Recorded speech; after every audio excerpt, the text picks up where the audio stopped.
Hello കൂട്ടുകാരെ, Philips and കിച്ചൻ്റെ പുതിയൊരു വീഡിയോയിലേക്ക് എല്ലാവർക്കും സ്വാഗതം. നമ്മൾ വളരെ എളുപ്പത്തിലൊരു മാങ്ങാച്ചാറാണ് ഉണ്ടാക്കുന്നത്. അതിനുവേണ്ടി ഞാനിവിടെ 4 പച്ചമാങ്ങയാണ് എടുത്തിരിക്കുന്നത്. അത് കഴുകി വെള്ളമൊന്നും ഇല്ലാതെ തുടച്ചെടുക്കാം. ഇത് നമുക്ക് ചെറുതായിട്ടൊന്ന് അരിഞ്ഞെടുക്കാം. ഈ അരിഞ്ഞ് മാറ്റി വെച്ചിരിക്കുന്ന മാങ്ങയിലേക്ക് ആവശ്യത്തിന് ഉപ്പും അല്പം ഉലുവപ്പൊടിയും കൂടി ആഡ് ചെയ്ത് നന്നായിട്ട് മിക്സ് ചെയ്ത് മാറ്റി വെക്കാം.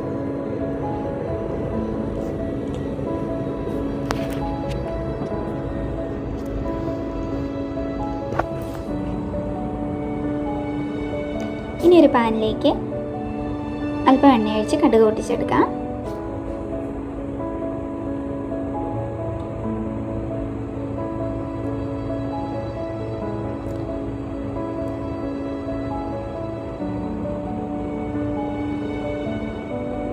ഇനി ഒരു 6 വെളുത്തുള്ളിയാണ് നമ്മളിവിടെ എടുത്തിരിക്കുന്നത്. 6 വെളുത്തുള്ളി ചെറുതായിട്ട് അരിഞ്ഞത് ഇട്ടിട്ടുണ്ട്.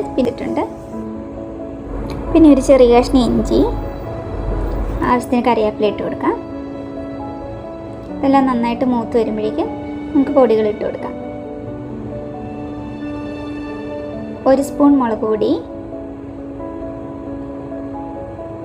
1/4 സ്പൂൺ മഞ്ഞൾപ്പൊടി, നന്നായിട്ട് നമുക്ക് ഇളക്കിയെടുക്കാം. ഇനി നമുക്ക് ഒരല്പം വിനാഗിരിയും കൂടി ചേർത്ത് കൊടുക്കാം. നന്നായിട്ടൊന്ന് ഇളക്കിയെടുക്കാം. വിനാഗിരി ചേർക്കുന്ന സമയത്ത് തീ അല്പം കുറച്ച് വെക്കാം. ഇനി ഇത് നമ്മൾ മാറ്റി വെച്ചിരിക്കുന്ന മാങ്ങയിലേക്ക് ആഡ് ചെയ്ത് നന്നായിട്ട് മിക്സ് ചെയ്തെടുക്കാം.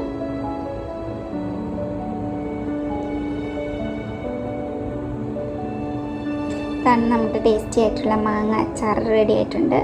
എല്ലാവരും ട്രൈ ചെയ്ത് നോക്കണം. വളരെ എളുപ്പത്തിൽ ചെയ്യാൻ പറ്റിയ ഒരു മാങ്ങ അച്ചാറാണ്. Thank you.